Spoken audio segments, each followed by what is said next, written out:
uma dúvida que eu tenho é sobre, já indo direto para os programas de edição, me explica um pouco como é que funciona essa diferença não tanto a diferença, vamos dizer assim, mais no começo, por que todos os coloristas usam especificamente o DaVinci Resolve e não os programas da Adobe ou outras? Cara, essa resposta é muito simples, porque tem poucos softwares de finalização de cor de verdade no mercado de maneira geral. Uhum. Os que tem, primeiro, o Premiere, que é o software de edição de vídeo da Adobe, ele é um software que não permite, assim, não é um software de finalização para começar, mas ele, cara, assim, uns 80% das ferramentas que tu precisa como colorista não tem disponível nesse software.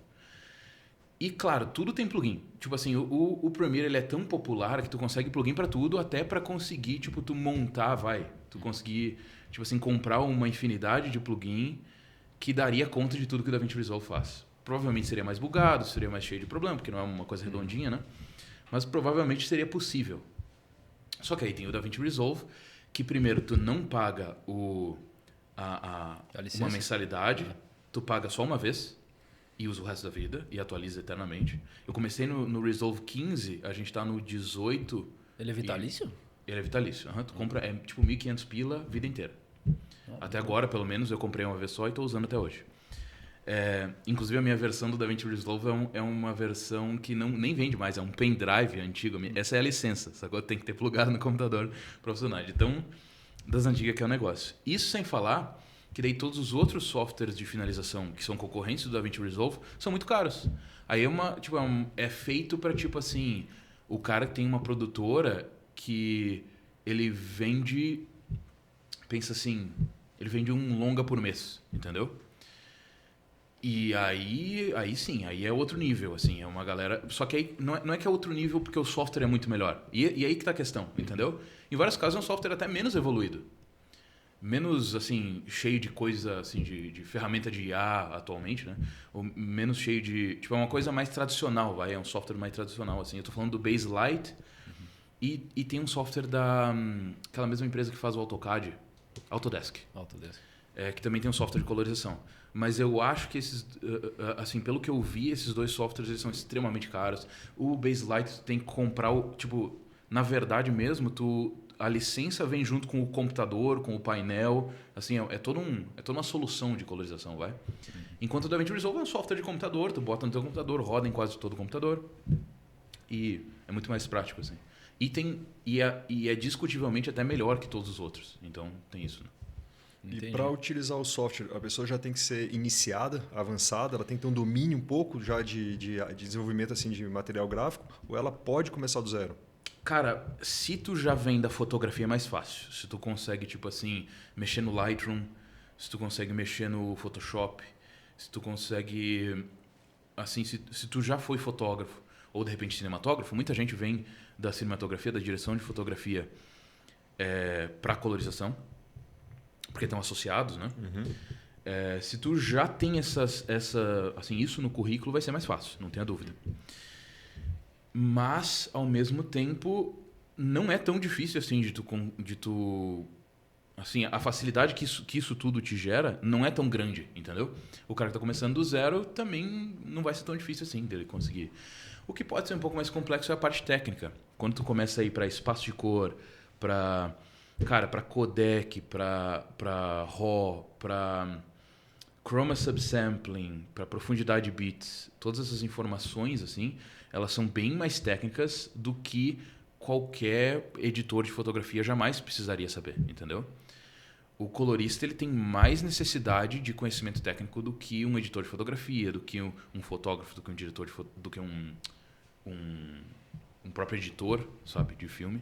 Então, isso faz diferença. Certo. Voltando um pouco, como é que tu descobriu o color grading? Como é que tu começou nessa área? Cara, isso é uma ótima pergunta. Eu já fui fotógrafo, falei pra vocês.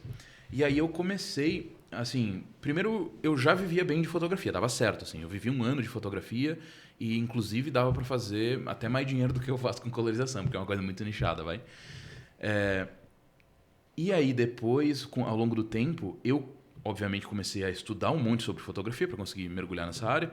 Comprei uns cursos E um deles é um curso que chama Vitamina V. É um curso de alta qualidade, assim, de uma galera que é de... Eu acho que parte da galera é de Caxias e parte da galera é de Bento, aqui na região.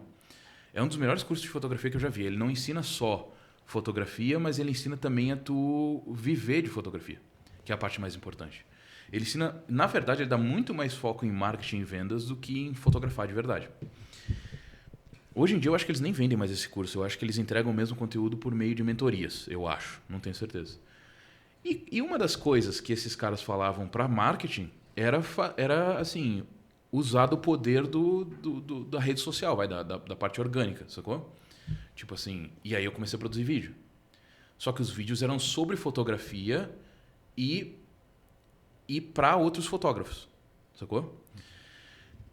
E acho que não era a melhor estratégia, porque eu nem vendia para outros fotógrafos, né? Eu queria vender para gente comum que queria comprar fotografia. Nem fazia muito sentido. E divulgava como essas produções que tu fazia, desses vídeos? Então, imagina, era uma vibe meio YouTube, assim. Completamente youtuber, sabe? Tipo, fala com a câmera e explica, entendeu? A minha ideia era que, tipo assim, as pessoas iam ver esse vídeo e achar que, tipo assim, não, esse cara sabe o que ele tá falando, eu vou contratar ele. Só que a minha linguagem era muito técnica, assim, não ia funcionar. E tu tava novo aí, com que idade? Porra, eu tinha saído do meu... Porque eu era TI antes, né? Fazia engenharia da computação junto com ele. E antes disso eu ainda tinha tentado outras faculdades de TI, mas aí eu parei em engenharia da computação. E eu fui TI por uns 4, 5 anos, assim. E aí, só que isso, assim, eu comecei com 14, vai. Então, muito antes de faculdade, muito antes, eu já consertava o computador. Aí, beleza. Aí, enquanto eu estudei fotografia, enquanto eu estava trabalhando no meu último emprego de TI, que foi como suporte e um pouco de infraestrutura também. Mexi um pouquinho com código, mas era pouco. Aí, e o que acontecia era o seguinte, eu estudava fotografia nesse meio tempo, comprei a minha primeira câmera, mergulhei em fotografia de verdade. E aí, então, beleza. Aí, para vender o meu trabalho, eu comecei a fazer esse trabalho de marketing no YouTube. E, claro, eu fazia outras coisas também, né? Isso, na verdade, não vendia. Mas a minha ideia é que no futuro ia dar certo. Mas não ia dar. Hoje em dia, olhando para trás, eu percebo que nunca ia dar certo. Mas aí, o que aconteceu é que, divulgando meu trabalho no meu próprio Instagram, quem via, tipo assim, literalmente postando o link no Instagram pro meu YouTube... Na época, inclusive, nem era todo mundo que conseguia postar link nos stories. Era uma coisa meio complexa, assim. Precisava botar na bio. Era uma parada estranha. Aí, o que rolava é que algumas pessoas começaram... Tipo, que me seguiam, que era da própria cidade. Meus amigos, assim, gente próxima que me seguia por outros motivos, por motivos pessoais. Começaram a ver esses vídeos e falar, cara, o meu negócio precisa de um vídeo assim. Entendeu? E aí eu mergulhei no vídeo de verdade. Foi tipo assim, a advogada que é chefe da minha prima me chamou, entendeu? Para nós produzirmos vídeos. Aí, não sei quem me chamou para fazer uns vídeos para os negócios deles. Aí comecei a fazer vídeo, né? Inclusive a minha câmera é igual a essas aqui que tem aqui. Na verdade, a minha era uma 6.300, nem era 6.500. E levava com gimbal, filmava com a qualidade máxima ali e depois fazia edição. Exato. E cobrava bem. Então... dava para fazer menos dinheiro do que fotografia. Eu ainda vendia foto, nunca realmente vivi só de vídeo, eu acho. Não sei se teve uma fase que eu vivi só de vídeo, não me lembro mais. Porque não dava pra... Tipo assim, não tinha gente suficiente me contratando para isso ainda. Só que o que acontecia era o seguinte, a melhor parte sempre foi colorir. Porque tem uma hora, mesmo se tu é editor, se tu é um editor basicão, que faz Reels, tem uma hora que tu pode mexer nas cores, se tu quiser. E eu fazia isso no Premiere na época, da Adobe. E sempre era a parte mais divertida de todas. Eu comprava todos os loot que eu encontrava. Sabe, loot é a mesma coisa que preset. Tipo, sabe, filtro de Instagram, assim? Aquilo é como se fosse um preset. Alguém desenvolveu aquilo e tu joga em cima de qualquer filmagem. Né? Mesma coisa o loot, só que ele é uma ferramenta um pouco mais profissional para isso. Eu comprava todos que eu encontrava pela internet por aí. Inclusive os de má qualidade, assim, tipo, na época eu não entendia que eles eram ruins, né? Tipo, era gente que não era melhor colorista do que eu. Eles também eram só editores e cara, jogava na internet para tu comprar os loots. Aí eu comprava pacote assim, de 10, 15 loots. E eles eram... loot é a sigla para Lookup Table. Esse que é o termo. Basicamente... então, assim, colorir era a melhor parte de todas e ficar, tipo, trocando de loot em loot e ver qual que era mais bonito, assim, era o mais legal. Era a parte mais divertida de todas, assim, na minha opinião. E aí eu tentando melhorar o meu resultado para os clientes e para os meus próprios vídeos de YouTube, que na época ainda eram de fotografia, tentando fazer isso, eu comecei a descobrir gente que vivia só disso. O primeiro nome que vem em mente é o Akaskazi, que é um colorista norte-americano.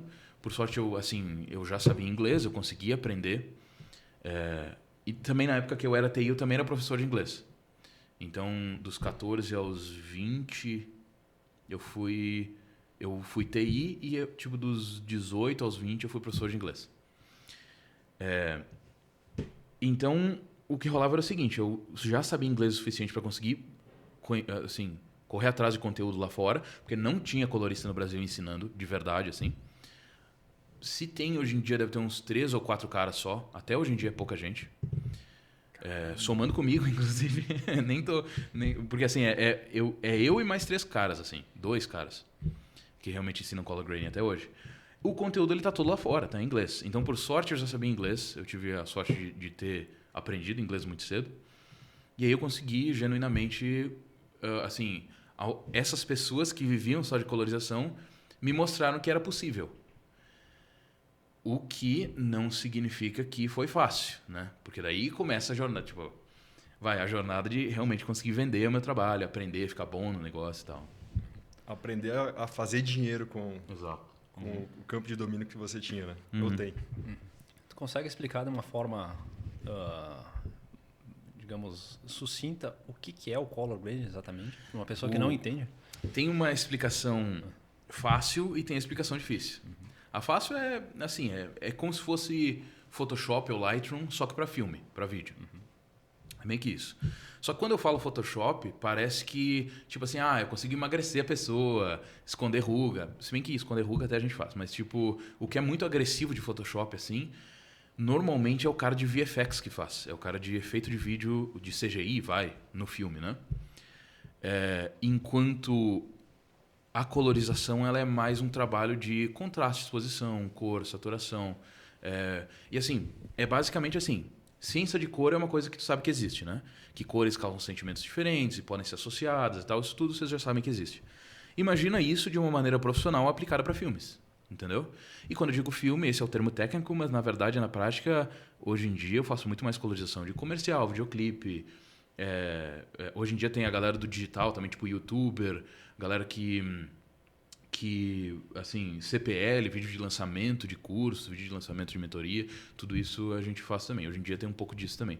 Mas, assim, o meu foco sempre foi videoclipe, comercial, assim, filme, série, menos.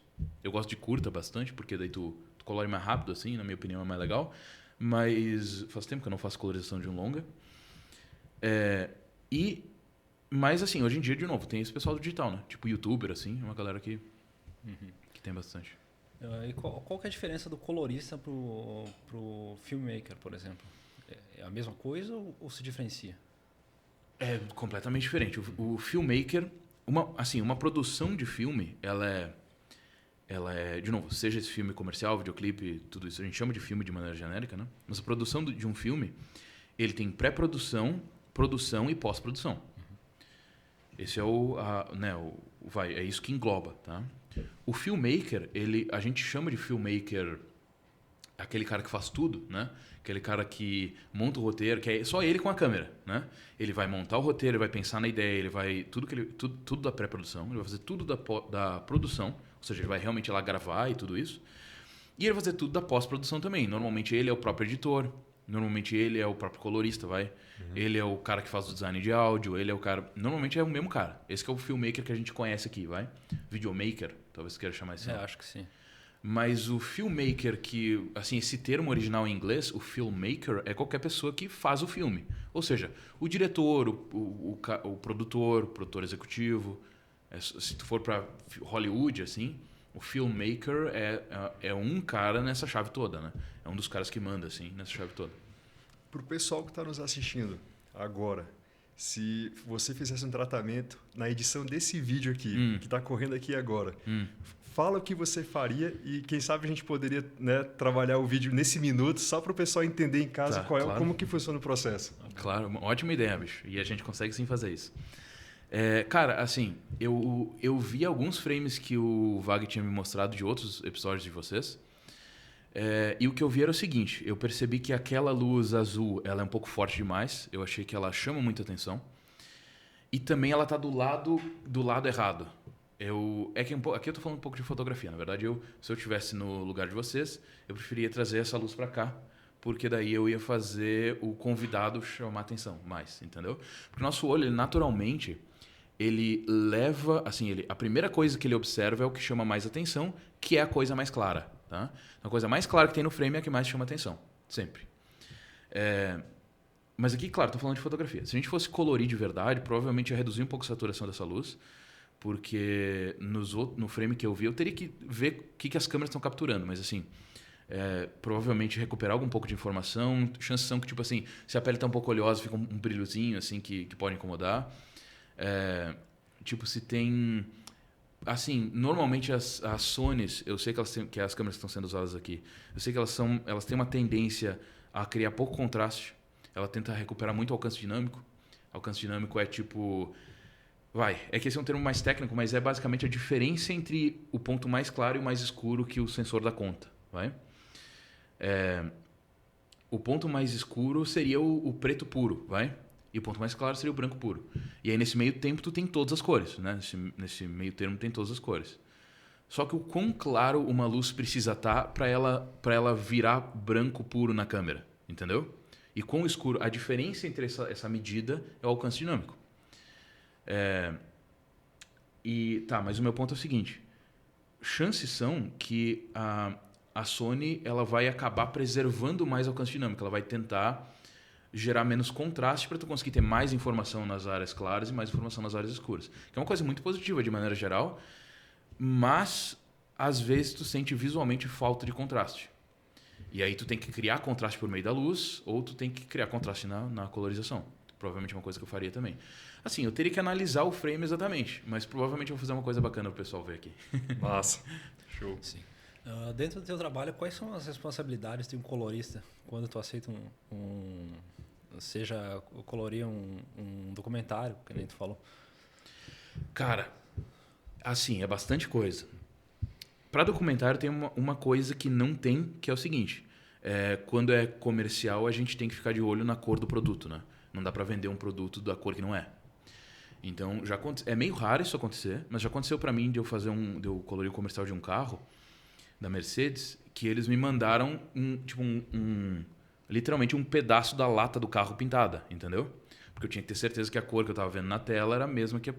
Né? Porque, de novo, o cara no meu monitor calibrado... Porque tem isso também, né? Nem toda a tela exibe a cor igual. Exato, verdade. Mas, assim, então, no meu monitor calibrado, eu comparava, assim, o carro... Porque, de novo, eu não posso vender um carro que... E aí, quando chega na garagem do cara, é diferente, né? Não pode isso. Então, no comercial, a gente tem isso para pensar. Mas quando é tipo um documentário, sempre o foco é a história e os personagens. Eles são a parte mais importante de todas. O comercial é o produto, né? Todo o resto, todos os outros estilos narrativos, documentário, videoclipe, porque pode não parecer, mas o videoclipe também conta uma história. Esse tipo de trabalho, principalmente filme, né? Eles, via de regra, têm... A história é a parte mais importante. Os personagens são a parte mais importante. Então, tu associa... Assim, duas coisas acontecem. Tu tende a querer associar personagem com cor. É uma coisa legal. Tipo assim, o Vag, ele tá sempre... Ele é um personagem do nosso filme. Toda vez que ele aparece, tem o vermelho associado com ele. Ou na roupa, ou tem uma luz vermelha acontecendo, ou de repente tá no pôr do sol e aí tem um pouco de avermelhado, entendeu? Sempre tem assim, a gente, via de regra, tenta associar personagem à cor. Porque isso gera uma associação na cabeça da pessoa, fica mais fácil dela identificar, fica menos difícil de acompanhar a história, de entender o que está acontecendo de verdade. Mas isso, na verdade, nem é o foco. Normalmente o foco é mais a história em si. Então, assim, se é um momento que é mais triste, há uma tendência a tu querer fazer mais escuro e mais frio. Claro que não é sempre assim. Se é tipo assim, se é um ambiente sujo, vamos imaginar... Não sei se vocês já assistiram a série Chernobyl, da HBO. Sim. É um ambiente sujo, tóxico, assim. Então ele naturalmente vai para o mais verde, mais assim, mais aquele amarelo ruim, assim, aquele amarelo... Radiação. Exato, essa vibe mais assim. Exato. E aí, não, agora é verão, agora mudou a vibe, é ir na piscina. Tá bom, então na piscina provavelmente vai ter uma vibe mais quente, mais clara, né? Então, claro, aqui eu tô falando muito simplista, a gente tem um monte de possibilidades, porque assim, o teu cérebro, até em séries que são escuras e frias, por exemplo, se pegar Dark, a série inteira é escura e fria. Só que até naquilo tu tem variação. Tipo assim, dá pra fazer ficar um pouco mais alegre, mesmo mantendo os tons azuis, mesmo mantendo, entendeu?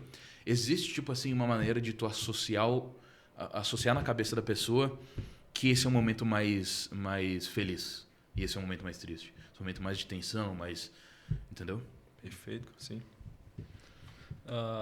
Dentro do que tu recebe do cliente, ele te dá uma linha do que seguir. Tipo, eu quero que esse filme seja exatamente assim. O quanto de liberdade tu tem para botar o que tu quer fazer e o quanto de tu tem que seguir exatamente o que o cliente quer. Cara, que eu acho uma pergunta. A galera que é aspirante a colorista é uma galera que tem muita dificuldade com isso. O que acontece é o seguinte, tudo depende do cliente e do projeto. Tem cliente que vai me dizer, olha, eu fiz aqui um negócio no Photoshop e eu quero que fique assim, entendeu? Eu tirei uma foto com o celular lá no set, fiz aqui um negócio no Photoshop e vai ficar desse jeito. Ou tirei um print, né, da imagem que a câmera capturou e fiz lá no Photoshop e te mandei. Então, nesse caso, tu tem pouquíssima liberdade, né? Na verdade, o teu trabalho é mais de um executor do que o criativo, né? Só que tem o outro lado, tem a galera que não faz ideia. Tipo assim, eu sei que tu é especialista e eu quero a tua opinião nisso aqui, entendeu? E aí, normalmente tu cria lá 3, 4, 5, 10 looks pro cara até ele ficar satisfeito. Eu normalmente, e já vai um truque aí pra galera que é aspirante, porque eu imagino que a galera que vai, tipo, quem chegar nesse episódio por causa minha vai ser aspirante a colorista também, né? Então vai ter, assim, já vai um truque aí. Eu normalmente vendo no pacote do orçamento que eu coloquei 3 looks diferentes, 3 possibilidades de looks diferentes. E se o cliente quiser mais, eu cobro. E normalmente não. Em uns 30% dos casos, eles querem mais looks. Nos outros 70% eu já cobri com aqueles 3. Algum deles ele já gostou bastante. E normalmente, outro truque que eu deixo pra galera que é aspirante também é o seguinte. Faz um look bem conservador, assim, bem respeitando bastante a fotografia, respeitando o que o diretor de fotografia pediu. Faz um look bem agressivo, tipo assim, completamente modificada a imagem. E faz um intermediário, entendeu? Porque tu vende o intermediário. Em 90% dos casos, tu vai acabar vendendo o intermediário. Porque o que tu mostra pro cliente? Dá para chegar aqui. Ainda é bonito, ainda, tipo assim, vai virar... Imaginem The Boys, ou imaginem The Batman, o filme novo. Ou imaginem... Cara, que outro filme que tem um look bem... Euphoria, a série Euphoria. Uma série que ficou famosa recente. Mas o que é bem... Joker, o Coringa, moderno. Sim. São filmes que a colorização é bem pesada. Então, tu ainda é bonito, ainda conta a história, ajuda bastante, assim, modifica bastante a fotografia. Tu cria um mais pesado assim, mas normalmente o que vem... Para tu mostrar para o cliente que isso é possível, né? Mas normalmente o que vende é o intermediário. É tipo assim, gostei do que tu tá falando, mas eu não vou arriscar tanto, entendeu? Gostei desse lado aqui, mas eu não vou arriscar tanto. E normalmente começa uma conversa. Aí é quando começa, tipo assim, o cliente vai falar, cara, eu gostei da pele aqui, da cor da pele aqui, mas eu acho que o azul tá forte demais. Vamos tentar misturar o azul do outro, entendeu? Da outra possibilidade que tu me falou. Ou tipo assim, tem que ter certeza que a camiseta desse cara vai ser sempre da mesma cor. Em todos os takes do filme que ele aparece, a camiseta dele tem que ser azul, tipo azul marinho, vai. Perfeito. Entendeu?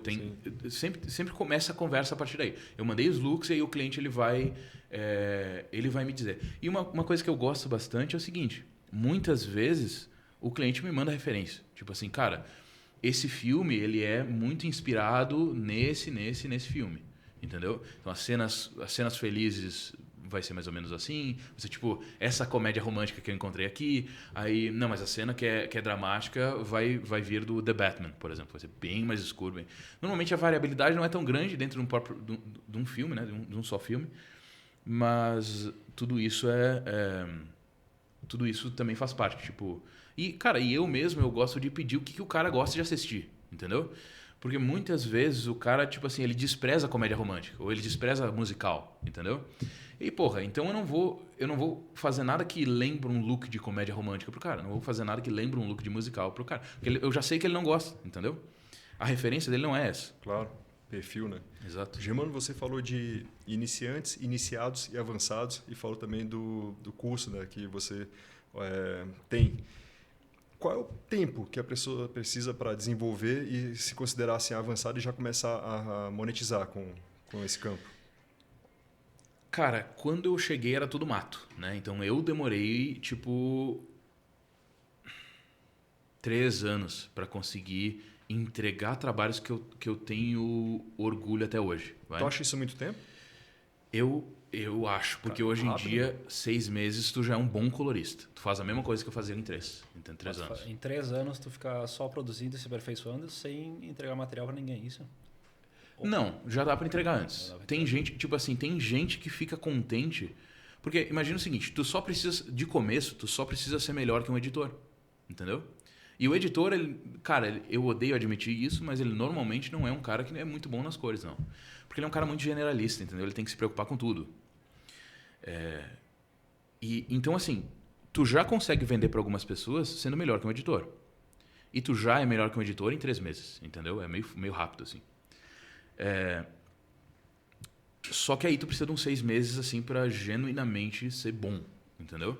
Ser um colorista que é respeitado. Assim. Daí tu começa a conseguir vender comercial, tipo Mercedes, tu começa a conseguir vender para Nike, tu começa a conseguir vender... Só que aí que tá, tem uma coisa também, não é que tu vende para Nike, né? A Nike, na verdade, é o cliente do meu cliente. Uhum.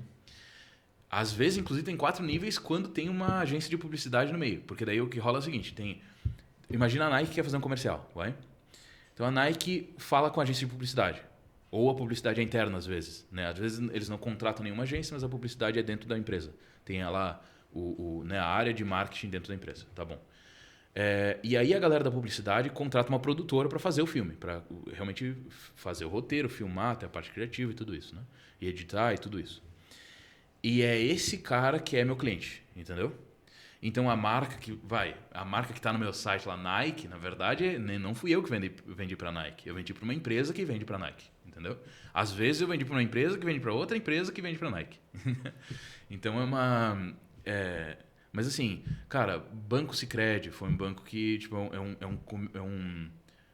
é um caso que é literalmente uma pessoa só. É o Felipe, que é o dono da Cinema Sul, uma produtora aqui de Porto Alegre, que me contratou para colorir, ele mesmo edita, ele mesmo grava, não é ele, né? Tipo, ele tem uma equipe lá interna que edita e grava e faz a pré-produção, de altíssima qualidade, inclusive, o cara é ótimo, e ele vendeu pro Sicredi, direto pro Sicredi, sem agência de publicidade no meio, sem nada, entendeu? Tem isso. Vamos lá para o pessoal que está nos assistindo. O que precisa ter em casa para começar a fazer o curso, entendeu? E depois trabalhar com isso. Uma internet boa, um computador, fala um pouco sobre a parte eletrônica e também de tempo, né? Que você já falou 6 meses, a dedicação. E quanto que ele vai precisar investir em si, né? Para estar formado? É uma boa pergunta. Tudo depende do nível de qualidade que tu quer. Porque tem curso por aí que tu paga tipo 500 pila e tu sai um colorista, vai? Já vi isso. Só que aí tem... Beleza, de repente tu vai ser um colorista de novo. Melhor que um editor vai ser o suficiente para ti. Tá ótimo, tudo certo. A galera que quer incorporar o trabalho de colorização no serviço de edição, quem já é editor, né? Faz isso e adora, tudo certo. Mas o cara que quer genuinamente mergulhar de verdade, como colorista, ele vai precisar ter alguns equipamentos e alguns acessos. Ele vai precisar de uma boa internet, precisa ter. Porque a maioria dos teus clientes não vão ser regionais. E hoje em dia as pessoas nem gostam muito de ir lá no meu estúdio, ficar uma tarde colorindo junto comigo. Tipo, cara, não, me manda o que eu tenho que decidir, sacou? Vamos fazer uma chamada de Zoom aí, meia hora, a gente resolve. E aí o resto tu faz. Então precisa ter uma internet decente, porque tu precisa fazer o upload. E aí, cara, o cara vai te mandar um arquivo de 500 GB, e aí que é um filme de 30 minutos. Na verdade vai dar um filme de 50 minutos. se é um arquivo de 500 GB, aí beleza, aí tu faz a colorização e tem que mandar de volta 500 GB para ele, entendeu? Então, cara, ter um Google Drive de 2 TB, 5 TB, falei de Google Drive, mas pode ser qualquer nuvem, obviamente, de alguma forma o cliente precisa avaliar também, tu precisa mandar umas renderizações menores para ele em baixa resolução e normalmente mais comprimidas também, para ele conseguir te dar feedback, né, do que está acontecendo. Então precisa ter um Vimeo, sabe, tipo algum software que te permite que o cliente visualize de verdade. Nada impede de jogar no YouTube, só dá uma sensação menos profissional para o cliente, né? Jogar no YouTube ninguém vai reclamar, porque dá para fazer a avaliação, né? Mas enfim.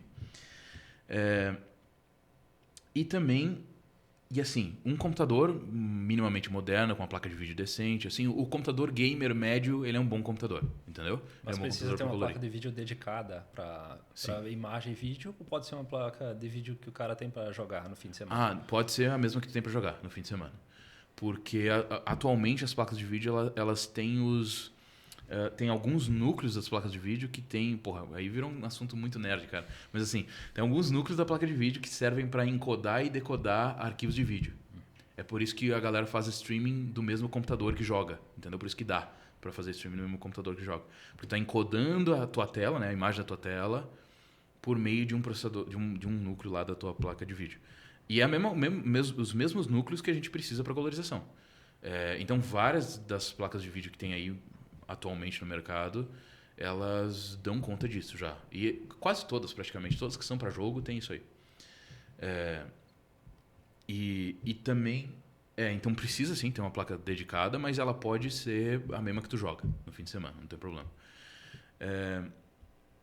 E assim, se tu puder... assim, eu gosto mais de um computador Mac, ao invés de Windows, porque ele tem o encoder e o decoder de ProRes, que é um codec que a gente usa muito na indústria. E aí uma placa de vídeo comum de jogo não vai ter ProRes, vai ter todos os outros, mas que são importantes também, mas não vai ter ProRes. Ou seja, quando tu renderizar um arquivo ProRes vai demorar, é isso que é a questão. Porque vai ter que usar o processador do teu computador ao invés daquele núcleozinho da placa de vídeo que é especializado nisso, entendeu? Vai demorar mais, mas não tem problema, dá para trabalhar normal também. E o cara precisa ter um monitor calibrado. Monitor minimamente moderno, não precisa ser muito incrível assim para começar a dar. Dá para ser tipo até um gamer assim, se for minimamente moderno dá. Eles já têm precisão de cores o suficiente, só que tu vai precisar comprar um calibrador. O que é o calibrador? É um negocinho assim, tipo uma cachola desse tamanho assim, que tu coloca na frente do teu monitor, pluga no USB do computador. E aí ela vai... capturar a imagem. Exato. Ela vai tu roda um software no computador lá, ela vai comparar o que o teu monitor exibiu versus o que deveria ter exibido. E ele gera um perfil de cor no teu sistema operacional. Fica instalado no Windows, no Mac. E aí agora a tua tela exibe as cores corretas, vai. Por espaço de cor que tu né, selecionou. Porque tem isso também. Tipo, se eu for entregar uma coisa em HDR... ela vai ser... eu vou ter que recalibrar o meu monitor para um espaço de cor HDR. O que seria o HDR? Tá. Vai virar um papo de nerd, mas eu posso. Vamos lá. Vamos lá. O HDR, ele é basicamente um espaço de cor maior. Imagina como se ao invés de um copinho eu tenho um balde. Ou seja, cabe mais cor. Imagina assim, ó. O teu olho, ele tem lá um certo alcance dinâmico. Tipo assim, se tu olhar para o sol, ele vai ser puro branco e vai ser desconfortável de tão branco que ele é. Se tu estiver numa sala escura demais, vai ser escuro, tu não vai enxergar nada lá também. Vai ser puro preto, assim, né? Igual fechar o olho. Essa distância é o alcance dinâmico do olho, né? Parte mais clara, mais escura. E tu enxerga todas aquelas cores no meio. Só que tem várias cores que existem que a gente não enxerga. O espectro eletromagnético é gigantesco, né? Então o teu olho ele tem um limite do que ele consegue capturar de cores, né? Tanto que existe o ultravioleta e o infravermelho, que são cores que teu olho não enxerga. A mesma coisa acontece com telas, só que as telas com o sensor da câmera e com a tela também, né? Todos esses são dispositivos que dependem do espaço de cor. Então assim, um sensor de câmera ele tem um pouco menos de alcance dinâmico que o olho humano. Ele não consegue enxergar tantas cores quanto o olho humano. Ou seja, ele enxerga menos saturação e menos luminância também. Tipo assim, O sensor, ele não precisa ser, tipo, não precisa ser o sol para ele não dar conta. Uma coisa mais escura, ele também não dá conta, entendeu? Então o sensor depende de um certo espaço de cor que é menor que o espaço de cor do olho humano. Se tu for para telas elas têm mais dificuldade ainda, porque agora não é capturar, agora tem que exibir, né? Agora tem que exibir uma certa quantidade de luz. E aí é difícil, porque tem que gerenciar calor, tem que gerenciar... Tipo, tem um monte de coisa que tu precisa gerenciar que fica difícil para a tecnologia da tela conseguir exibir tanto espaço de cor. Então a câmera, ela captura um espaço de cor, ela dá conta de muito mais cor do que a tela consegue exibir. E aí nós lá na colorização a gente transfere de um para outro, né? Obviamente, é um cálculo matemático de um para outro. Tá. Mas aí tu me pergunta o que é o HDR, né? É quando a tela dá conta de mais luz do que o SDR, do que o que a gente está acostumado por aí na TV, no YouTube, né? É isso. Então, assim, basicamente, tu tem mais diferença entre cores claras e escuras. Tu consegue mais claro. Naturalmente mais saturação. Sempre que eu falo mais claro, também é mais saturação, tá? Se tu tem espaço para mais claridade, tu também tem espaço para mais saturação. Então fica mais próximo do que o olho humano consegue enxergar. Inclusive, se vocês conseguirem encontrar um CRE chart, que é um gráfico CRE chart, é um gráfico que representa isso. Tu consegue ver a diferença do REC 709, por exemplo, que é o padrão SDR, que é o padrão não HDR, né? Tu consegue ver a diferença disso para o olho humano. Tu consegue ver a diferença do HDR para o olho humano, que também é menor que o olho humano. E aí existem alguns espaços de cor que eles existem puramente para a prova de futuro, entendeu? Que é tipo assim, algum dia a gente espera que as telas deem conta do mesmo espaço de cor do olho humano, então tem alguns espaços de cor que são maiores que o olho humano para conseguir armazenar o máximo de informação possível. Então existe isso também. Mas assim, nada mais do que um espaço de cor maior. Tu consegue enxergar mais coisas no claro e mais coisas no escuro numa imagem HDR do que se não for HDR. Germano, para concluir o raciocínio, fazendo uma comparação. Então, um cara que pensa em empreender, se ele for considerar que ele vai botar um comércio no centro da cidade, vai ter aluguel, vai ter computador, vai ter estoque, vai ali gastar R$10.000, às vezes até um funcionário vai ter que pagar imposto sobre a folha do funcionário, fica com aquele, né, custo fixo alto, e esse mesmo recurso que ele pensaria em empreender lá, ele pode empreender em computador, em uma tela, né, de alta resolução, monitor no caso, né, softwares, e o curso com você. Então ele teria um investimento menor com uma possibilidade de lucro e monetizar bem maior, porque os clientes deles estão fora da cidade, estão Brasil, né, até mundo. Hoje tu tem clientes no mundo? Tenho clientes no mundo. Mas antes de responder sobre os clientes do mundo, só concluir. Claro. Quanto que é o curso para o cara se formar em 6 meses contigo? Cara, R$2.000, tu é um colorista formado. Tu já é... E aí, claro, 2.000 do curso, aí 2.000 do calibrador. Aí, se tiver que comprar um computador, provavelmente tu já tem um computador em casa, vai? Então já dá para começar com o que tu tem, e aí ele vai... Então é basicamente isso. Esse que é o custo, sacou? Monitor minimamente, é isso. Reforçando a pergunta do Rafa, como é que funciona o mercado no Brasil comparado com o mundo? Tem muita demanda aqui no Brasil ou a maioria dos clientes são de fora? É uma boa pergunta. A maioria dos meus clientes são de fora. E eu acho que de todo mundo, tá? Todo mundo que fala inglês, sim. Porque eu tenho uma galera, por algum motivo, eu tenho uma galera da Arábia Saudita que me contrata muito seguido. Parece que lá, tanto lá quanto na Índia eles têm Bollywood, né, que é outro centro de produção audiovisual também, tanto lá na Arábia Saudita quanto na Índia, não tem muito colorista, por algum motivo. Eu acho que eles têm uma situação socioeconômica muito, muito baixa e a galera nem... Tipo assim, não existe trabalho tão nichado, entendeu? Ou existe pouco trabalho tão nichado, né? Só para não ser generalista aqui. Talvez, tipo assim, porque tu entende que é um risco, né? Tipo, tu abrir uma empresa desse jeito... É um risco que tu precisa já ser previamente um pouco mais privilegiado. Assim. Tu precisa conseguir comprar um bom computador, um bom monitor, um bom painelzinho, entendeu? Então, né, no teu começo da tua jornada, é uma coisa que custa um pouco. E tem gente que não consegue investir R$10.000 para começar um negócio novo, né?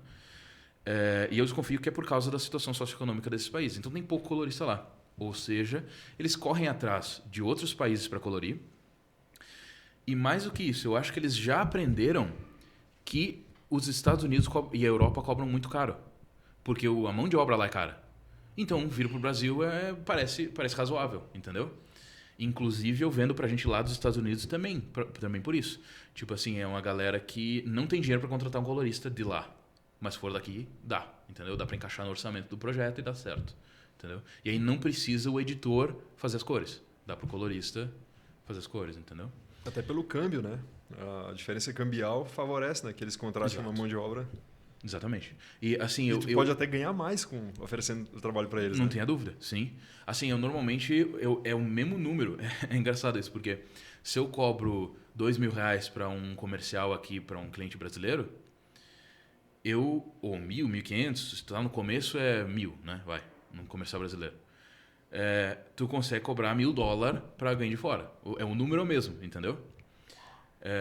Então teu faturamento é muito maior. E sendo bem honesto, dá para viver com gente só no Brasil. Eu vendo, tipo assim, seria possível ter uma vida bem boa só com os meus clientes brasileiros, mas quem genuinamente bota dinheiro no meu bolso é a galera de fora, porque em dólar não tem comparação. E cobra antes de fazer ou metade? 50% Não, eu cobro só depois. Cobro só depois. Porque, primeiro, assim, pela minha experiência, quase ninguém não paga. É muito raro, muito raro. Assim, nos últimos 6 anos teve um cara que não me pagou só. Tem gente que atrasa, tipo, tem isso. Mas aí que tá. Mas é um trabalho que a margem de lucro é tão alta que os outros trabalhos já pagaram por esse. Tipo, se não pagar, tá tudo bem. Se um não pagar, tá tudo bem. Entendeu? É um modelo de negócio que é bem vantajoso nesse sentido. Porque tu investiu uma vez só. O resto da vida tu tá ganhando. Entendeu?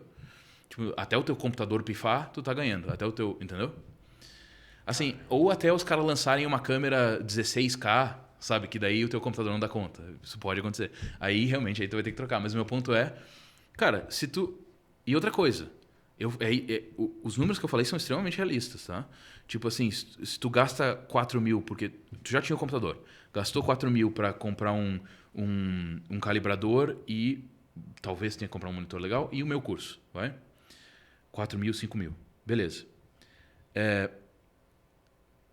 Imaginando que tu já tinha o computador, né? Se para cada projeto tu vai conseguir cobrar 1.000, 1.500, 2.000, conforme tu vai ficando melhor, para cada projetinho que é tipo assim, 30 segundos de um comercial que vai para TV, entendeu? Que tu vai demorar 2 tardes para colorir no máximo. Eu imaginava que seriam, para fazer um de 30 minutos, cara, uns 3 dias, mano, trabalhando em cima do vídeo. Não. É mais rápido ainda, meu. Não, é mais... Não. Isso, 30 segundos é 2 dias de trabalho. Entendi, tá.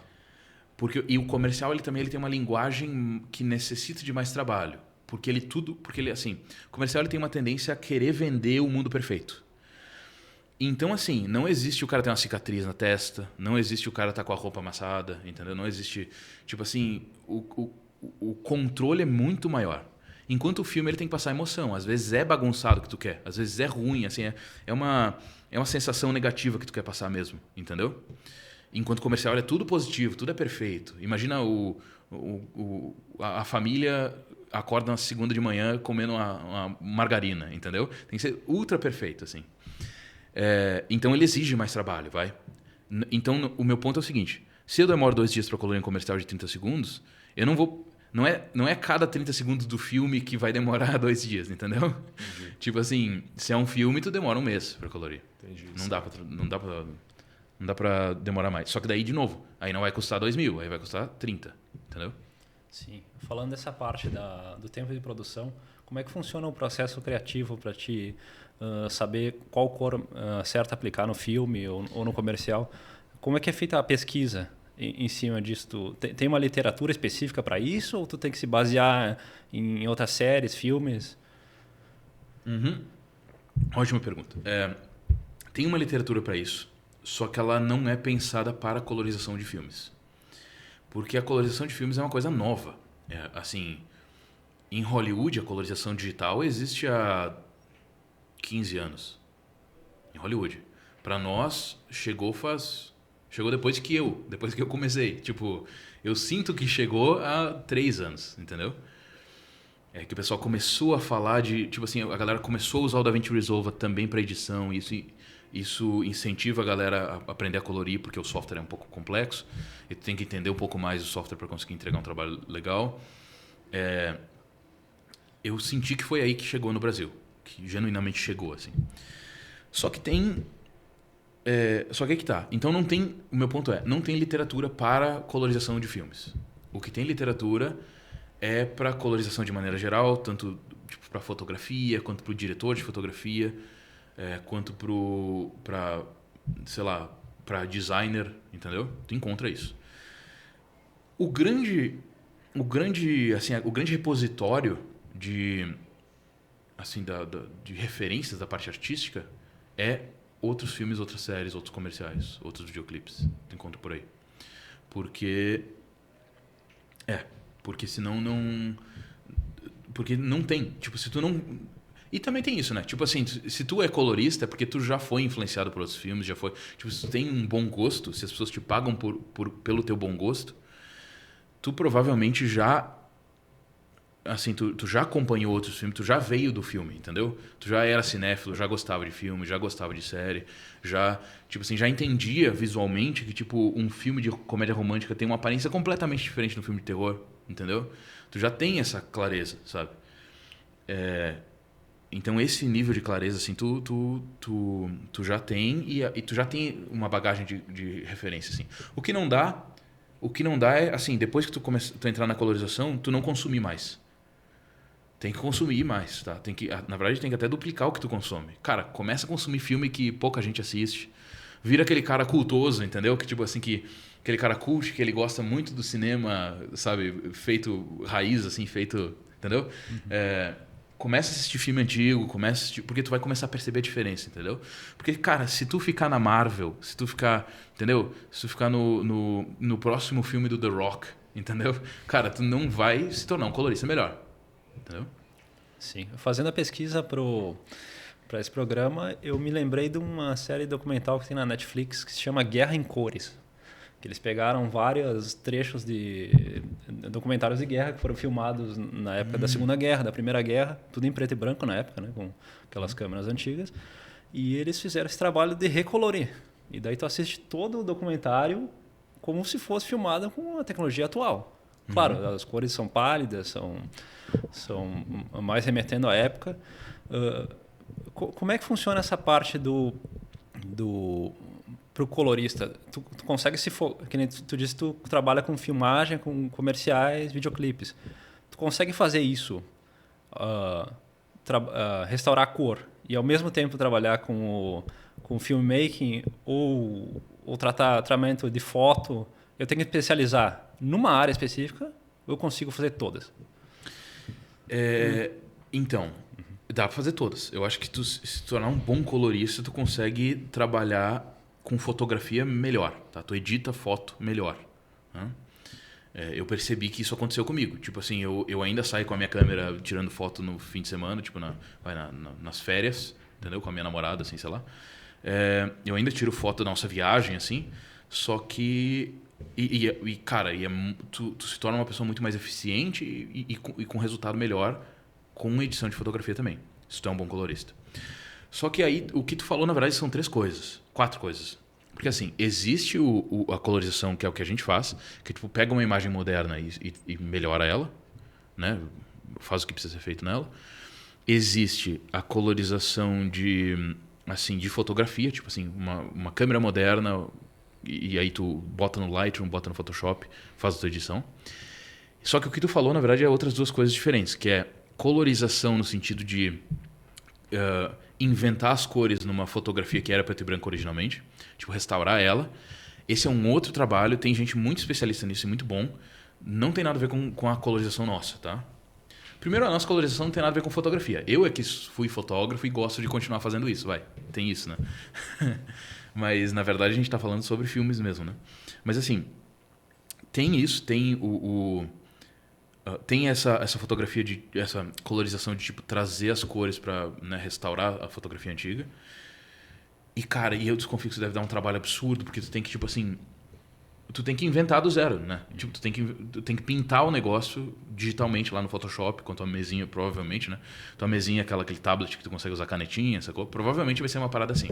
Pesquisar fotografias de época, né? Para entender o que era o hype ali Exato. da moda, né? Provavelmente tu vai ter que também... exato. Tipo assim, as pessoas usavam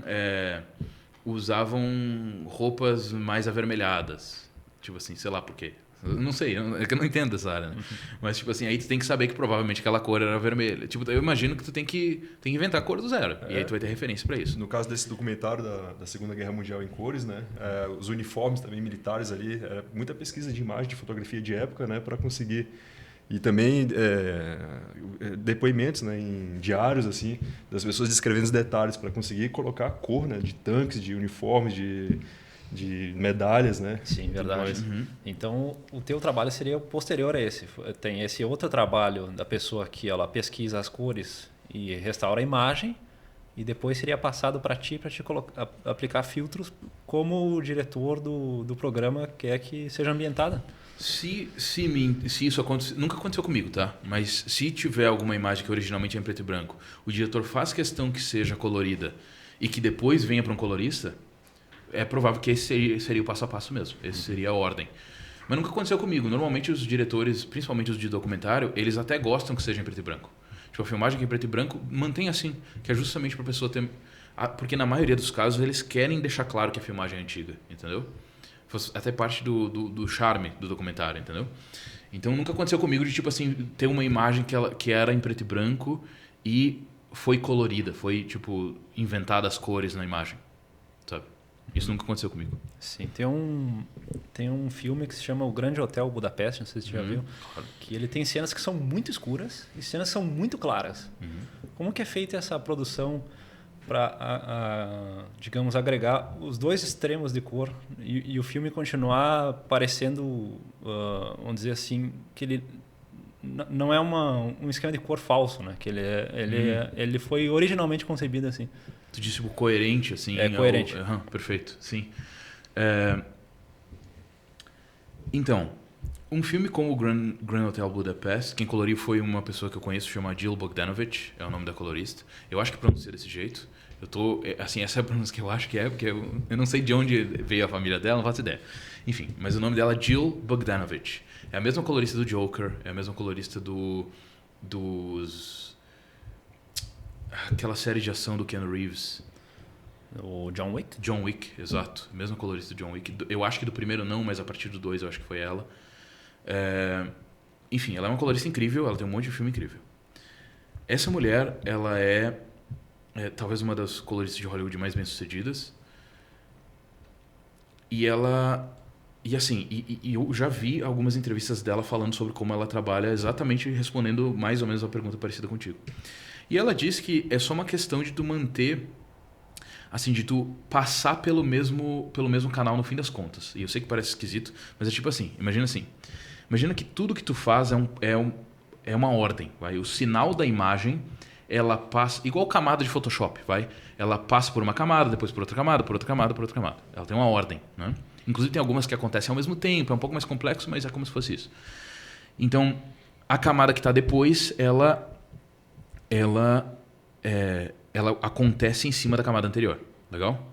Então ele passa, né, a filmagem passa por uma ordem de processos, vai? E é tu que cria esses processos. Diz ela que a parte mais importante para tu manter a coerência de um filme de maneira geral, mesmo se ele é longo e mesmo se ele tem tanta variabilidade dentro do próprio filme, é tu fazer assim, os últimos passos serem iguais para todas as cenas, para literalmente todas as cenas. E aí o que tu manipula é antes. Tu faz a imagem encaixar naquele look que tu criou, entendeu?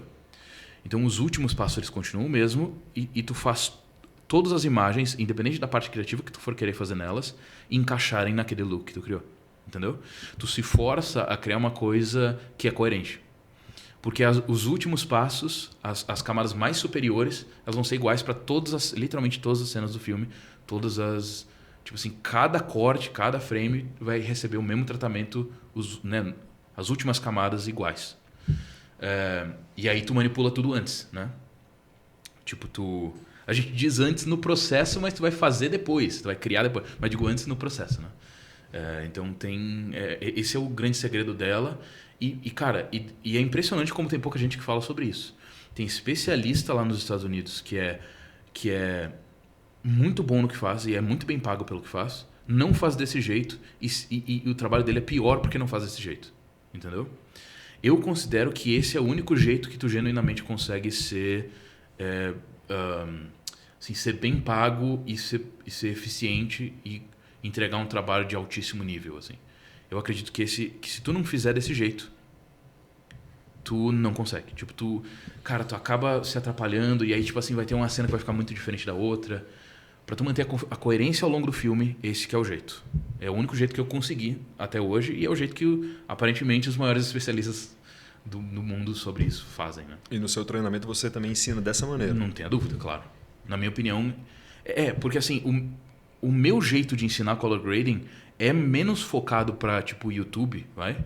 E mais focado, tipo assim, mais inspirado pela galera de Hollywood. Então tem um nível de eficiência maior, tem um nível de exigência maior, entendeu? Porque a galera do YouTube vai querer fazer ficar bonito, sem muita preocupação com a história, sem muita preocupação em ter um processo que vai conseguir ser replicado ao longo do teu tempo de vida ou ao longo do próprio filme, ao longo das cenas do filme. E vai ficar um resultado, tipo assim, ele vai ser bem, provavelmente, assim, se tu entregou o teu vídeo de YouTube para um colorista, vai ficar muito melhor que os outros vídeos de YouTube que nenhum colorista trabalhou. Tudo bem. Então vai atingir um nível de exigência que já é muito maior que o YouTube básico, assim. Dito isso, se tu genuinamente quer estar em outro nível, eu sugiro fortemente que tu tenha, assim, que tu se inspire nessa galera, que é muito mais eficiente, que precisa em um mês colorir um filme tipo Joker, entendeu? Um filme de 2h30, 3 horas. Então tem um nível de eficiência maior, muito mais exigência, né? Pelo amor de Deus, o diretor de fotografia, ele chega ao ponto de, tipo assim, sujar um pouquinho a lente aqui para ficar um pouco fosco. Não sei se vocês já viram isso, mas tem um podcast muito bom que é da Dolby, é oficial da Dolby, que é com o diretor de fotografia do filme The Batman, aquele filme novo, me esqueci o nome dele agora, Greg Fraser é o nome dele. O Greg Fraser, ele explica naquele podcast exatamente tudo o que ele fez para conseguir chegar naquele resultado visual. A câmera que ele usa, as lentes que ele correu atrás, tipo assim, quem que ele teve que contactar dentro da indústria para conseguir modificar as lentes do jeito que ele queria. Então, assim, os caras têm um nível de saudosismo e de perfeccionismo tão gigantesco que um colorista menos do que incrível não conseguiria entregar aquele projeto, entendeu? Então, é por isso que eu gosto de me inspirar nessas pessoas. É um nível de exigência muito mais alto, um nível de pressão muito mais alto, assim, em relação a tempo e recurso, né? Como é que tu vê o mercado do color grading no Brasil hoje e, digamos, nos próximos 5 anos? E tem algum projeto que tu não trabalhou ainda que tu gostaria de incluir no teu portfólio? Tem muito projeto que eu... Tá, vamos lá, uma pergunta por vez. Tem muito projeto que eu gostaria de trabalhar eventualmente. Assim, marca... Cara, teve um projeto que eu quase consegui pegar, inclusive o colorista que pegou é um outro cara incrível, o Brian. Eu não consegui por causa de tempo, e aí o Brian conseguiu encaixar. Ele, inclusive, por um tempo eu convidei ele para ser meu sócio, ele não aceitou, no fim das contas, ele tem uma outra empresa... Brasileiro? Brasileiro. O Brian tem esse nome, mas ele é brasileiro. É Brian Marçal, é o nome dele. Ele é um cara, assim, um colorista de altíssima qualidade, e ele pegou esse projeto, se eu não me engano, foi ele que pegou. Esse projeto que eu quase consegui, que é um comercial para o McDonald's. Que ia ser gigante, assim. Ele passou no... Cara, eu assisti na minha TV o negócio que o Brian coloriu. Um cara incrível. Ele começou, tipo, a colorir... Ele é mais ou menos da mesma geração que eu de coloristas. Porque eu não sei se eu falei isso pra vocês. Isso é uma curiosidade bem legal. Depois a gente vai voltar pra outra pergunta, me lembra, tá? Uhum. Há um tempão atrás, o trabalho de um colorista, ele era muito mais analógico. Então, assim, era gravado no filme analógico. E aí tu tinha que... Tu tinha que passar por um scanner daquele filme analógico para tu conseguir trabalhar digital nele. Então tu tinha lá o nome do scanner era Telecine, eu acho que era o nome. Porque o Telecine, na verdade, não é o canal de TV. O Telecine era era um scanner de filme analógico que tinha na época. E aí, o que rolava era o seguinte, daí tu conseguia editar, tu conseguia manipular o filme no digital, e depois tu tinha que imprimir em rolo de filme de novo para distribuir para os cinemas. Faz sentido, né? Tinha que imprimir de volta. Inclusive é daí que vieram, a galera da colorização conhece muito as emulações de impressão de filme. Que é o seguinte, é um negócio... Porque quando tu imprime o teu filme, tu editou, fez a colorização lá, beleza, e vai imprimir no filme. O filme, ele tem características. Ele vai manipular as cores. Entendeu? Vai manipular o visual. Para tu conseguir colorir sem... Assim, sabendo qual que vai ser a manipulação que o filme vai fazer no teu... que vai ser exibida para as pessoas no cinema, o que tu faz é colocar um LUT, um Lookup Table, que emula, que é oficial, inclusive ou da Kodak, ou da Fujifilm, ou qualquer que seja a empresa, que emula o resultado que aquele filme vai gerar no teu filme. Que aquele modelo de filme vai gerar no teu filme, né, na imagem. E aí tu consegue colorir sabendo qual que vai ser o resultado, entendeu? Antes disso não tinha isso. Tipo, tu tinha que rezar que teu bom gosto resolvesse, né? Exato. No final. Entendi. Inclusive, o cara que, voltando a conectar com o assunto anterior, o cara que inventou a maioria dessas emulações digitais de filme analógico é um cara que chama Mitch Bogdanovich, que é o pai dessa menina, pai dessa mulher que a gente estava falando até agora. Enfim, esse cara foi um dos maiores cientistas de cor da história, assim, ele morreu faz pouco tempo. Mitch Bogdanovich. Americano? Eu não sei se ele é norte-americano, mas a filha dele é porque... Assim, ele trabalhava em Hollywood e ela trabalha em Hollywood também. Perfeito. Não sei. Ela deve ter nascido lá. Mas qual que é o meu ponto? Onde é que eu ia chegar? Ah, sim. E aí depois, então, tinha que imprimir e aí era distribuído para os cinemas. Então, o trabalho do colorista ele já era mais analógico aí, porque era ele que fazia o escaneamento e tudo isso. Era a empresa de pós-produção, vai? Antes disso, se eu não me engano, ainda existia uma época anterior que não tinha o intermediário digital. Isso que a gente chama agora de intermediário digital. Tem esse nome, DI, Digital Intermediate. Tem gente que isso vai na bio do Instagram, até hoje está DI Colorist, sabe? Que é o colorista de intermediário digital. Hoje em dia não é mais feito desse jeito. Enfim. Mas meu ponto é, eu acho que existia um passo anterior ainda, mas aí eu já não tenho certeza. Eu estou pisando em ovos um pouco porque... que é o seguinte, se eu não me engano, o colorista, houve uma época que não existia digital. Ele pegava aquele filme que foi filmado, que saiu da câmera, aí foi feito os cortes, porque o corte era físico também, né? Era literalmente uma gilete que tu passava e, tipo, achava o frame que tu queria cortar, passava a gilete e aí colava o outro rolo ponto. de filme. Exato, exatamente. E então ele pegava esse rolo de filme e aí ele tinha que colorir. Só que era a colorização? Era tipo assim, cara, deixar tipo, banhar de uma luz vermelha, dar um banho de algum químico, entendeu? Ou tipo assim, em alguns casos, existia um processo que chamava Bleach Bypass, que era o seguinte, para tu revelar um filme, normalmente um dos processos é o bleach, que é eu não sei como é que é em português o termo. O bleach, ele seria um alvejante? Um alvejante. Exato. Tem um dos processos, tem que passar o filme no alvejante, vai. É bleach em inglês, não sei. E aí existia assim, tu conseguia um resultado visual diferente se tu não passasse no alvejante, o filme. E tem vários filmes que tem essa vibe, que é... Um que me lembra muito é o Resgate do Soldado Ryan. Se eu não me engano, ele tem essa vibe Bleach Bypass, que é justamente de evitar o bleach, evitar o alvejante. E aí tu chega num resultado visual bem mais contrastado e tipo assim, os highlights são bem prateados, assim, sabe? É bem bonito. Sim, umas cores mais pálidas. Exato, pouco saturado também, fica bem bacana. Tá, então é isso. Então o trabalho de um colorista, muito antigamente, eu acho que era, tipo, que envolvia passar em, tipo, banho de luz, banho de algum químico, pintar o filme, sabe? Tipo, literalmente, de alguma forma por cima, assim, eu acho que tinha isso. Mas não me lembro, não sei se é 100% isso. Porque eu não, pelo amor de Deus, eu faço só 6 anos que eu faço isso. Eu não sei dessa época, não. E a segunda pergunta é quais são as tendências para os próximos 5 anos, né? Como é que tu vê o mercado de trabalho para quem está iniciando aqui no Brasil? Sei lá, eu sou um bancário e eu quero transicionar para ser colorista. O que eu posso esperar da minha carreira daqui em diante? Cara, é uma ótima pergunta. Honestamente, eu não sei responder de maneira, muito Precisa. Mas na tua visão. Então, o que eu imagino que vai acontecer? Primeiro, tem mais gente aprendendo a colorir. A longo prazo, só que de novo, vão ficar os melhores. Não tem como. Gente, assim, gente de mais alto nível, de produções de mais alto nível, mais caras e com gente melhor, vai contratar gente melhor. Disso não tem escapatória. Então, assim, o McDonald's vai continuar contratando o colorista mais caro de todos e o melhor de todos.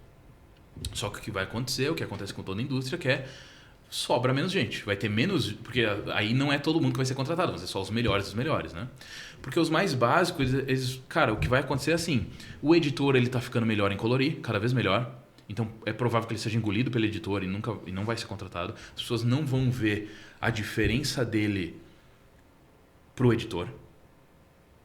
Porque ele não é tão melhor que um editor, entendeu?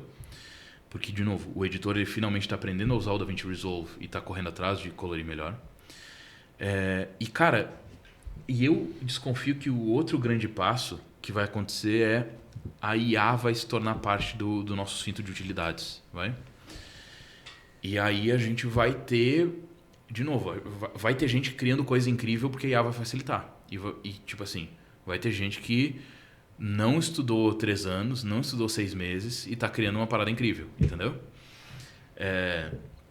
Vai ter isso acontecendo. Só que o que acontece? Como sempre, a gente não é substituído por tecnologia. A gente é substituído por gente que sabe mais tecnologia do que nós. O que eu quero é que tu esteja do outro lado. Tu esteja do lado que substitui e não que é substituído. Ou seja, a inteligência artificial vai virar mais uma ferramenta no teu cinto de utilidades, ao invés na tua caixinha de ferramentas, e ela vai te facilitar para chegar nos resultados. Isso vai dar poder para quem não estudou muito. O que tu não pode é achar ruim. Tipo assim, o cara nem estuda e... Entendeu? Cara, o mercado é o mercado. Se ele está sendo pago para fazer é porque o trabalho dele é válido. Entendeu? Tipo, as pessoas não pagam porque elas são boazinhas, entendeu? Elas pagam porque o cara entrega um resultado.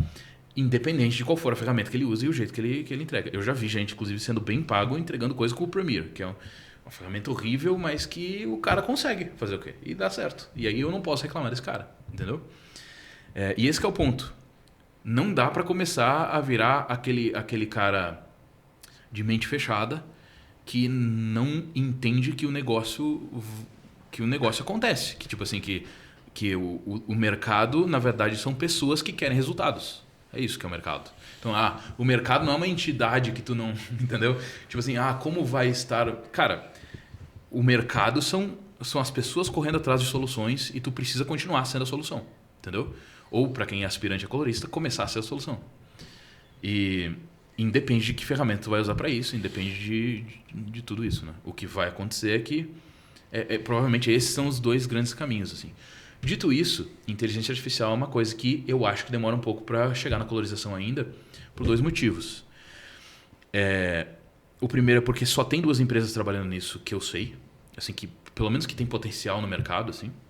A primeira delas é um cara que se chama Dado Valentic. Eu não lembro o nome do software dele, mas ele é um colorista meio lendário na indústria também, porque ele já criou um monte de ferramenta. E tem um nome, a ferramenta dele que eu não me lembro agora. E o outro grande motivo é que o colorista é um cara muito saudosista. O que a gente tem, tipo assim, uns 80% do que a gente tem no mercado hoje em dia é uma galera que é colorista há 20 anos, entendeu? 15 anos. Saudosista e nostálgico. Exato. Um cara, inclusive, que veio daquela época que eu falei para vocês, que é a colorização era digital, mas era um intermediário, né? Então, era gravado em filme e era impresso em filme para distribuir. Então, você tinha um intermediário digital. Não que hoje em dia isso não continue acontecendo, mas tem alguns filmmakers lendários que também são saudosistas que gravam em filme até hoje. Tipo Quentin Tarantino, Christopher Nolan, esses caras assim, preferem gravar em filme até hoje. E tem uma razão de ser, viu? Não é por nada.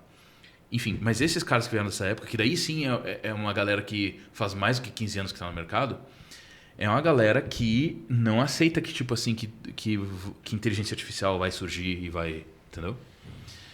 de maneira geral. Eu consigo lembrar alguns em mente, assim, claro, eu não vou falar o nome deles porque eu tô criticando, mas eu tenho em mente alguns coloristas de Hollywood que eu tenho a impressão que são essas pessoas que diriam, tipo assim, não, cara, isso aí, inteligência artificial, ele acha que é uma fase, ou acha que, tipo, não, eu vou parar de trabalhar antes de ter inteligência artificial, entendeu? Ele não acredita que, sabe?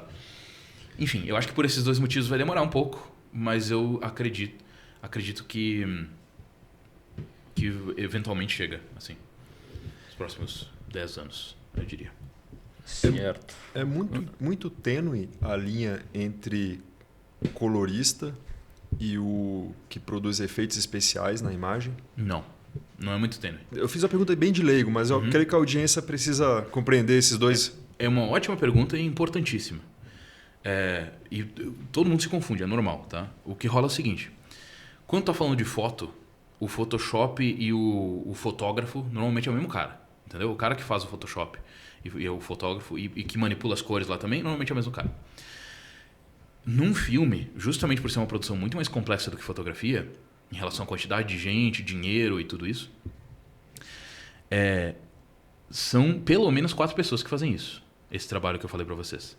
Tem o diretor de fotografia, que é o cara que no mínimo vai decidir iluminação e lente e câmera no set. Aí, e muitas vezes não é ele que tipo assim, o cara que tá posicionando a luz não é o diretor de fotografia. Então, tem mais gente só para fotografia também. Normalmente tem umas 5, 6 pessoas numa produção de Hollywood, assim, no mínimo. Então tem isso. Aí tem o cara que faz a colorização, que é só manipulação de cor e de saturação, exposição, esse tipo de coisa. Aí tem o cara que faz CGI, efeito de vídeo, que daí é tipo assim, cara, tipo, tem que emagrecer alguém, entendeu? Que seria o Photoshop. Ou tipo assim, o cara tá meio calvo, sabe? Tem que botar um cabelo a mais. Esse tipo de coisa é o cara de efeito visual. Ou tipo no caso do... Eu acho que teve Missão Impossível que se eu não me engano tiveram que remover o bigode do... Foi no Batman vs Superman, acho que foi.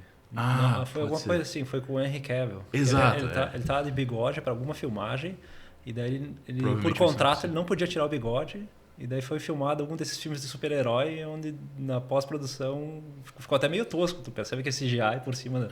Exato. É bem estranho. Tipo, literalmente, o que fizeram assim, então esse Henry Cavill tava gravando Missão Impossível, ele precisava o personagem dele tinha bigode. Só que daí ele teve que fazer uns takes a mais pro filme anterior que ele tava gravando, que era a Liga da Justiça. Eu acho que era a Liga da Justiça. Né? Enfim, algum filme que ele tava gravando, só que aí ele tava de bigode, não podia tirar, né? Porque tava no meio da gravação do outro filme. Então tiveram que tirar em CGI, assim, com cara de efeito visual, VFX mesmo. Entendi. E no caso do filme também tem o cara de áudio, né? Porque na fotografia não tem áudio. O filme tem, que também é uma galera que trabalha no áudio também. Então, no mínimo, essas 4 grandes entidades assim que participam desse processo, que é um cara só na fotografia, entendeu? Então essa que é a diferença do VFX para colorização. A gente não emagrece ninguém, não tira o bigode de ninguém. O que a gente faz é manipular o sentimento daquela sensação, daquela cena. Imagina assim, é como se fosse do mesmo jeito que o cara do áudio, que tem que tratar diálogo, tem que tratar tem que tipo fazer o foley, tipo assim, entendeu? Os barulhos das coisas, dos efeitos. Ele coloca música também. O cara da cor é como se fosse a música da fotografia, entendeu? Imagina que a colorização é a sensação que a fotografia vai gerar. É meio que isso. Perfeito. E dito isso é interessante, porque todo mundo já viu o trabalho de um colorista. Todo mundo. Se tu já assistiu um filme nos últimos 30 anos, tu já viu o trabalho de um colorista. Se tu já assistiu uma série nos últimos 20 anos, tu já viu o trabalho de um colorista. Então, assim, o que não tem colorista? Eu vou mostrar pra vocês o que não tem colorista, que vocês vão sacar na hora. Vocês já assistiram um sitcom, tipo Big Bang Theory, How I Met Your Mother, ou novela da Globo, não tem colorização, entendeu? É cru, é a imagem exato. real. Aí vai pra Record tem colorização. Vai assistir aquela novela de época, tem uma novela atual que é meio egípcia, que tá passando uma parada assim, tem colorização, entendeu? Tu percebe a diferença, acho que tu visualmente consegue perceber, né? Sim. Por mais novela que seja, quando tu colore, fica uma vibe mais cinemática, mais filme, mais séria, assim, mais qualidade, vai. Eu consigo pensar direto assim, um filme bem popular que seria o Matrix, que que o filme todo é em tons de verde. Uhum. E se tu tá assistindo a primeira vez sem ter esse conhecimento da colorização, tu não nota.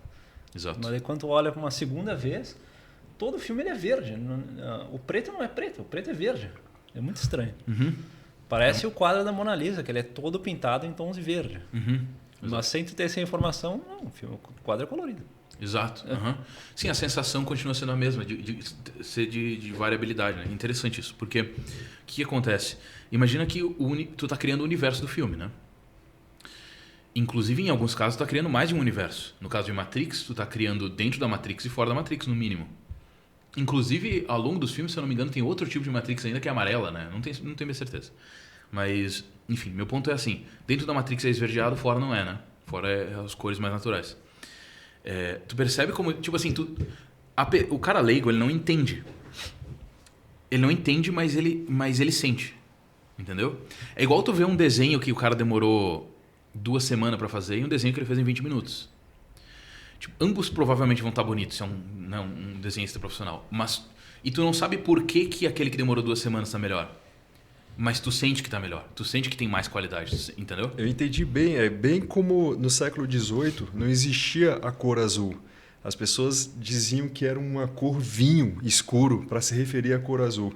E aí, na sequência que foram denominando, as pessoas foram aprendendo a assimilar a cor azul, tendo compreendimento, né? E aí foi abrindo o leque de possibilidades. Em outras palavras, tu está dizendo para nós aqui, para nossa audiência, que na medida que tu vai acompanhando o filme e vai conseguindo distinguir, né, a imagem, teu cérebro vai aprendendo a entender, né, e a interpretar aquelas nuances que são muito tênues, né? Uhum. E aí, cara, tu expande até a tua percepção de qualidade, né?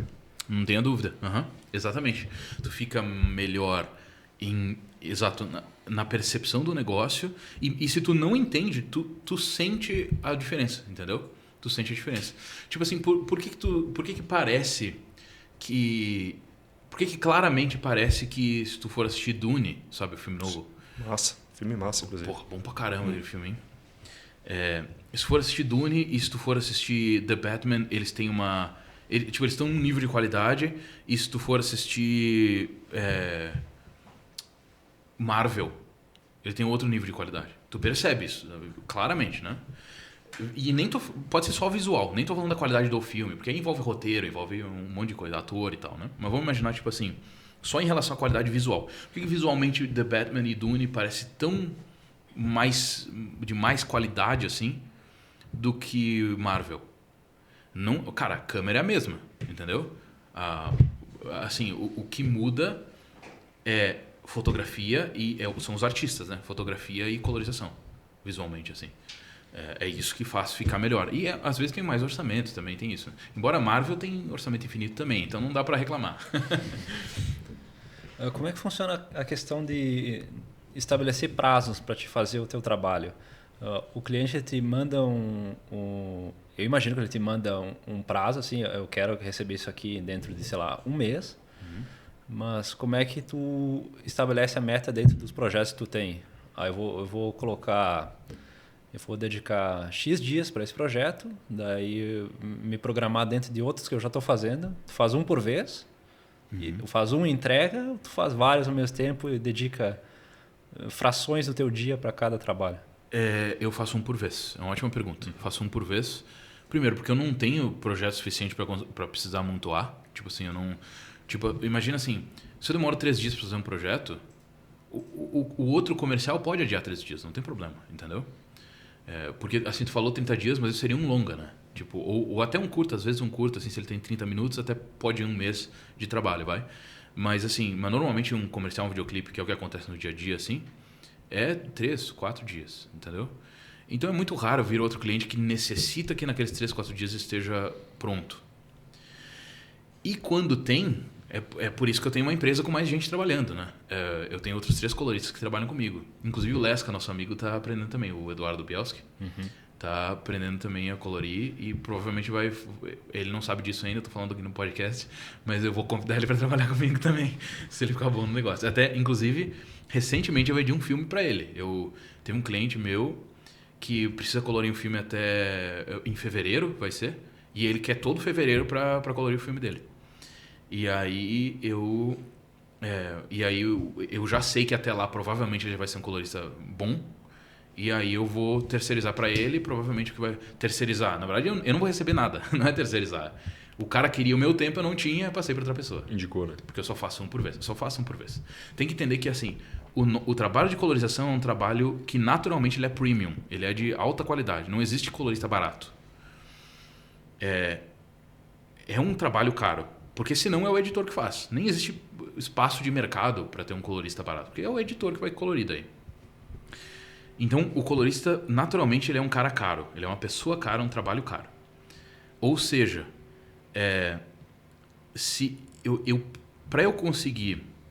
Assim, eu preciso conseguir me dedicar 100% para um filme. Para um projeto por vez. Por quê? Porque teu cérebro muda para esse projeto. É muito interessante. Tipo assim, trabalhei 6 horas no projeto. Aí eu fui para casa jantar. Tá bom. Aí botei o YouTube lá para dar uma relaxada. Primeiro que o teu cérebro está muito conectado com aquele projeto, entendeu? Tipo assim, tu assiste lá um vídeo de um cara e fala, caralho, olha, esse... Pode falar palavrão aqui? Tá. Aquele... tipo assim, aquele fundo tá com um tom bacana. Eu acho que naquela cena daria pra usar, entendeu? E tu já tira um print lá na hora e já bota no... Entendeu? Já tipo, manda num grupo de WhatsApp pro cara e pede, ó, esse verde aqui, entendeu? Entendi. Esse verde aqui dá pra usar. E aí o cara... tipo, tu nunca desliga o teu cérebro. Tu tá, tipo, 100% do tempo do projeto trabalhando naquele projeto. Sendo criativo em relação àquele projeto. E se o teu cérebro está dividido em mais de uma coisa, o teu trabalho fica um pouquinho menos bom, entendeu? Aquela cerejinha do bolo que tu poderia fazer, tu não faz, porque tu tá pensando em mais de um projeto ao mesmo tempo. Tá contaminando o Exato. outro trabalho. Então, se o cara tá me pagando caro, eu entrego um trabalho caro de volta, entendeu? É isso. Esse é a lógica. Tu tem um estilo próprio teu dentro do color grading? Tipo, tem algum trabalho assim que tu... Não, isso aqui não é para mim, eu rejeito. Ou o que vier, tu se adapta e trabalha em cima do projeto? O que vier eu me adapto atualmente. É muito raro... Assim, tem alguns projetos que não são para mim. O que acontece é assim. Às vezes o cliente chega com um projeto e eu sei que, tipo assim, eu não tenho muita experiência nisso aí. O que eu faço? Eu descubro alguém que tem. Normalmente algum da galera que trabalha comigo tem. Um dos 3 coloristas que trabalham comigo e agora o Lesca também. Normalmente eles já têm um estilo meio pré-definido. Inclusive eu originalmente convidei eles para trabalhar comigo justamente porque eles são diferentes de mim. E eu acompanho de perto para aprender. Entendeu? As duas coisas. Tipo assim, não é que eu estou microgerenciando o cara, senão fica chato. Mas assim, eu gosto de saber o que ele está fazendo. Entendeu? Porque eu quero aprender. Eu quero aprender com um cara que sabe uma coisa diferente de mim. Então, se o cliente chega com um projeto que eu sinto que não é muito... Tipo assim, eu não tenho muita experiência nesse estilo, traz um cara que sabe melhor e aí eu repasso para ele e eu aprendo com ele, entendeu? Prefiro desse jeito. Falei cara, mas na verdade tem só um cara que trabalha comigo, 2 meninas, na verdade. Eu não sei porquê, mas eu acredito que elas... eu acho que deve ter uma explicação biológica também, mas elas têm mais facilidade com cores. Inclusive, 2... as 2 delas eu sinto que são coloristas mais habilidosas do que eu, por causa disso. Tipo, é interessante isso, porque elas me veem com autoridade, mas eu vejo elas com autoridade, sim, entendeu? Tipo, muita coisa eu aprendo delas, sabe? Muita coisa eu aprendo delas. Contratei gente melhor do que eu, inclusive. Top. Germano, e falando um pouco mais de você, assim, parte dos lucros que você obtém no seu negócio, você está direcionando para investimentos? Já tem essa orientação de aplicar em bolsa? Como está essa questão na tua vida? Não tenha dúvida. Desde que, assim, eu tenho a sorte de que eu tenho pais que me ensinaram muito sobre dinheiro. Então, eu tenho a sorte de, assim, de desde o começo, desde muito começo mesmo, já ter começado a, assim, pega uma parte da tua grana e ela não é para usar. No entendeu? Teu CPF mesmo? Sim. Desde que eu tenho... Cara, no meu primeiro salário eu reservei... Olha isso. Eu ganhava R$400, porque era meio período, eu estudava no outro meio período, né? Eu ganhava R$400 montando computador lá e limpando e formatando e coisa assim. R$100 eu já guardava. Era R$400 o meu salário, 25% eu guardava. Na minha cabeça era no mínimo 10% que eu precisava, só que 100 pila, como eu... Assim, porque, cara, com 14 anos você não consegue contratar ninguém, então o cara me pagava em dinheiro. E aí, porque não podia, né? Não pode trabalhar. Então a conta era fácil, eu pegava 100 pila, entendeu? É só por isso. Era essa que era a lógica. Mas na minha cabeça era no mínimo 10% que eu precisava guardar. Certo. E aí, e não tem até hoje. Tipo assim, até hoje, 20% do dinheiro que caiu na minha conta não é meu, tipo, não é pra usar, entendeu? Aí, renda fixa ou renda variável? Cara, então, assim, entre fundo de investimentos, fundo de imobiliário, digo, entre um pouquinho de ações, eu tenho um pouco de S&P 500, que é aquela SP 500. Sim, que reflete as 500 maiores empresas dos Estados Unidos. Exato, né? exatamente, isso aí. Ou do mundo, não me lembro agora. Estados Unidos, é isso aí. Eu não sei. Estados Unidos. Estados Unidos, isso. tá. Eu tenho um pouco disso aí e um pouquinho de Bitcoin. Eu gosto de ter Bitcoin um pouquinho, só pra dar um... Comprou em que época esses Bitcoins? Comecei a comprar faz tipo um ano, assim. Não pegou. Infelizmente eu não peguei o... Nem eu. Mas Mas tudo bem. Fazer o quê? Mas tá crescendo ainda é vantagem. Continua. É verdade. Sim, é verdade. Assim, eu acredito que, pelo amor de Deus, isso não é conselho financeiro. Não tem nenhuma especialidade nesse negócio. Eu só, tipo, eu pego o meu troquinho e invisto, é isso. Mas o meu ponto eu acredito que o Bitcoin vai só subir. A longuíssimo prazo, não existe voltar, não existe, tipo assim, crash mais. Tipo, se tiver o crash, volta. Acho que não é inseguro mais. Acho que o Bitcoin já faz muito tempo que se provou seguro, assim, nesse sentido. Eu acompanho isso sim, também. Bom, muito obrigado pela presença no nosso programa. Eu gostei muito do papo, bem elucidativo, né? Essa é a palavra? Eu falei certo? É isso aí. Mas antes de dar o acabamento, só comenta conosco aí. Peraí, eu vou retomar aqui. Germano, antes de a gente concluir o episódio, comenta conosco um livro assim que foi disruptivo assim para você. Cara, falando de investimento, teve o Pai Rico, Pai Pobre. Para mim é incrível. Se pagar antes, a coisa que eu mais aprendi com ele é se pague antes de pagar os outros. Essa é a lógica. Essa é a primeira coisa. Mas eu acho que esse eu acho que foi mais diferença porque assim, se eu não tivesse liberdade financeira, não teria conseguido algum nível de liberdade financeira, eu não teria conseguido trabalhar com colorização, porque precisei ficar um tempo sem vender, sem fazer dinheiro, precisei aprender, precisei tudo isso, né? Precisei pagar para aprender, conseguir equipamento e tudo isso, tá? Então esse eu acho que é um que fez muita diferença. Mas se a gente for mergulhar mais em filme e colorização, cara, é que aí teria vários, velho. Eu não sei, eu não vou saber te dizer um exatamente, mas o que me fez correr atrás desses livros? O hábito de ler. E o hábito de ler vem de livros mais fáceis e anteriores, né? E menos complexos. E um que assim que foi a chave para eu, tipo assim, não, eu gosto de ler a partir de agora, eu gosto de aprender de verdade a partir de agora, foi O Milagre da Manhã, que eu acho que é um dos que tem aqui. Não é? Não, acho que esse não temos aqui. Tá? O que tu tem é O Poder do Hábito, tá? Mas O Milagre da Manhã tem muito a ver com hábito também. E é um livro que me ensinou, não o milagre do amanhã, milagre da manhã. Da manhã mesmo, né? Esse é um livro que me ensinou que, tipo assim, eu gosto de ler e, portanto, eu vou correr atrás de livros na área que eu quero aprender. E aí entrou colorização, fotografia e tudo isso. E aí, bom, aí teria vários, cara. Não vou conseguir lembrar de algum de cabeça, assim. Não, mas é assim mesmo, na hora falta. Mas a literatura lá é em português ou tem o conhecimento em inglês para traduzir os livros? Médio. As de cor é inglês. Os de cor de verdade, assim, tem 2 ou 3 que foram traduzidos para português, que são os únicos que tu vai encontrar se tu jogar no Google. Mas tem, tipo, a maioria é em inglês. E principalmente os mais focados em filme, assim, em colorização para direção de fotografia, para filme. Porque, afinal de contas, os Estados Unidos é o maior produtor de filme que tem.